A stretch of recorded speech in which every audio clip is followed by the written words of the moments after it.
that's true. Naked Palpatine. Oh, you pick that one.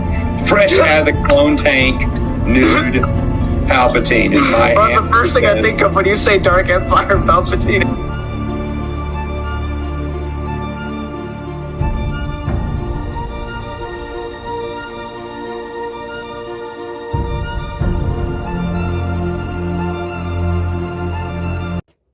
Hello everybody, and welcome back to Elric. Well, the second story in the collection of Elric.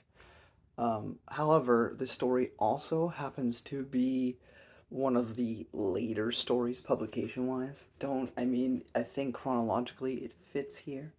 But this was written in 1989. And the last story we talked about was in 1972. So kind of a huge gap in between there. But it would take place around here, chronologically speaking. This is the Fortress of the Pearl. What can I say non-spoiler? It is a very... It's fun. I don't know if it flows very well jumping off the first one. I mean, there's references to the first one, and Elric wanted to get back to Mount Ibane to be with his cousin. It's okay. Game of Thrones also did it, but there's that. But this is around the time that he was kind of just exploring the world instead of doing his responsibilities. He even beat his cousin Yorkun and then put him back in charge for some reason because Elric is a moron. And so there's that. And he still has Stormbringer, who he seems to think he's in control of. Will that remain the case? Probably not.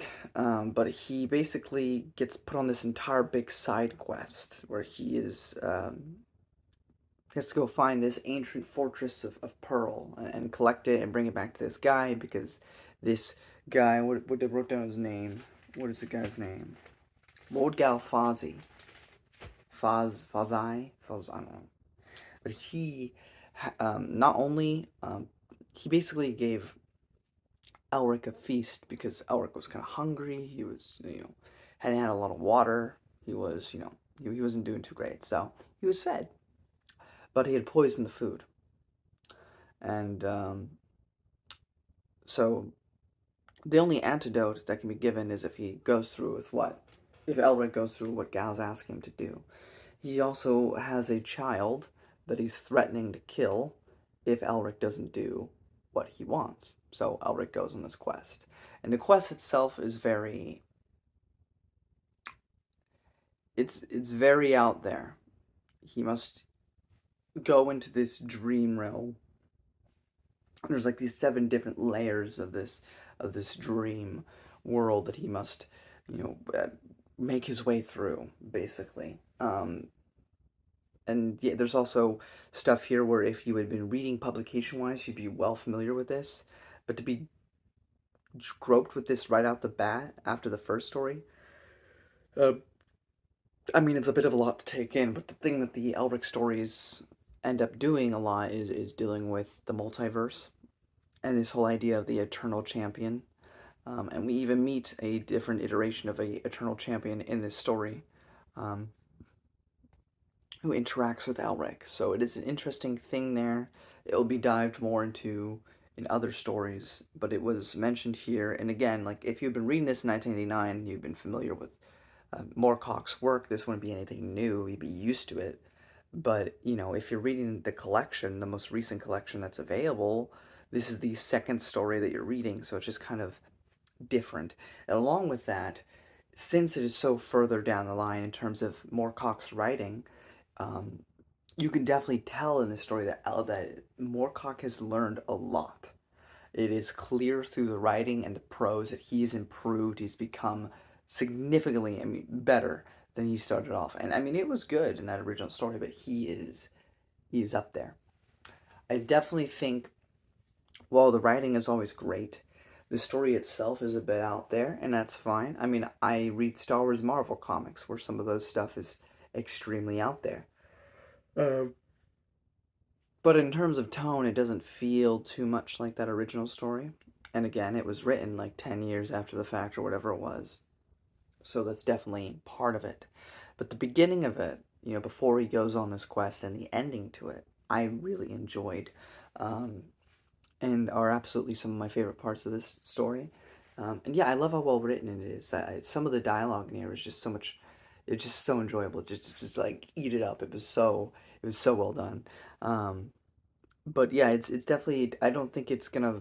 As we go through these stories, I don't think it's gonna flow too well with them. Again, because it was written later, but to be set now. So all that being said, do I recommend it? Well, if you've got the same collection that I do, then it's going to be there regardless. But yeah, I recommend it.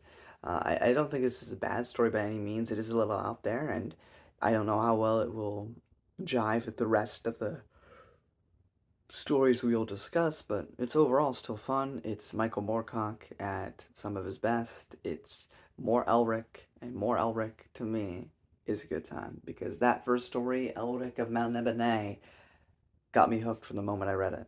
So, recommend it, read it, enjoy it. And I'm getting to spoilers, so if you are unfamiliar with Moorcock's work, well, go fix that. Go read it right now and come back to me. Otherwise, if you just don't care or you've read it, you can stick around. Um, yeah, because Elric goes to uh, Khorazat. I don't know how you pronounce that, but it is definitely like a deserty kind of area, it seems like. At least that's the image I had in my head. Um, it definitely seems to be a bit influenced in the Middle East. There is a particular quote later on where they say, "Peace be upon you," which I thought was a little much in terms of fantasy, because it kind of took me out of it for a second since that's such a real life quote.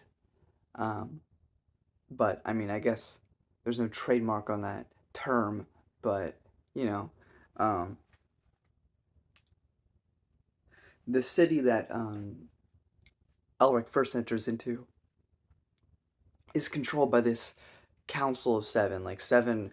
It's basically like an oligarchy. It's seven powerful families that are just kind of like in control of the whole city. And this guy, Lord Gao, wants to be in that inner circle. But the only way he's going to get in is if he has some mystical ancient orb. And so, he sets Elric on that path.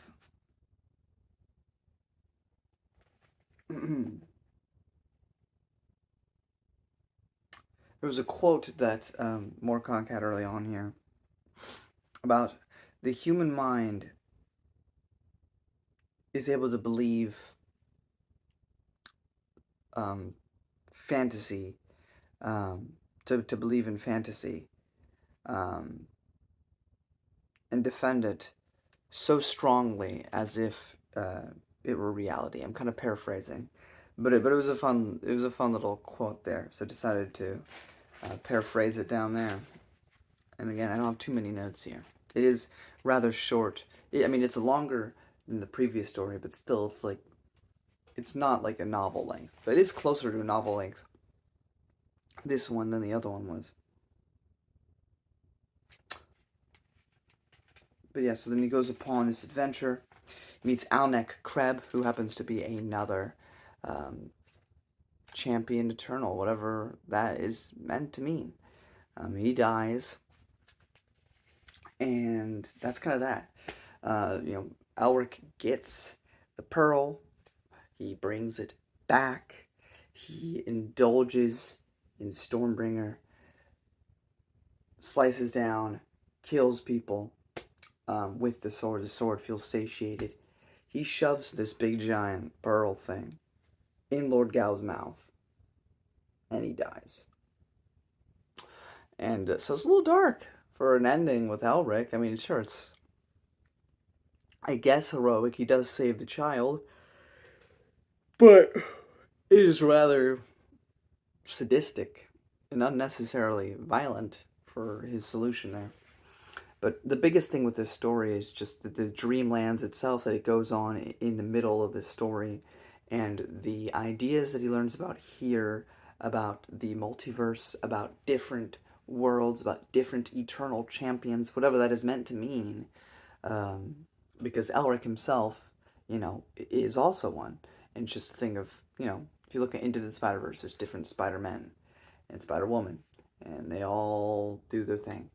And it is a similar concept here, but it's not always Elric. It could be different people, just so long as they are the ones in that world that are saving the day.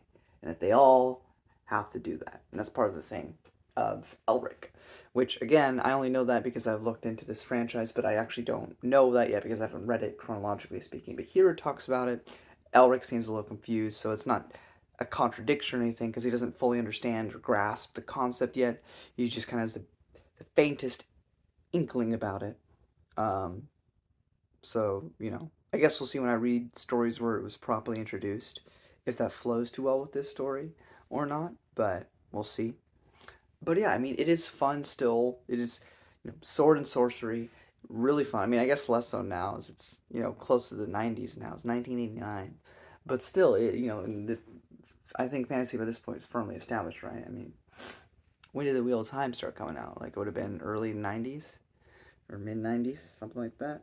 But there you go there. Or I guess it might have been late 90s. Still, point being, it's another fun adventure with Elric of Mount Nebene, who I'm quickly falling in love with.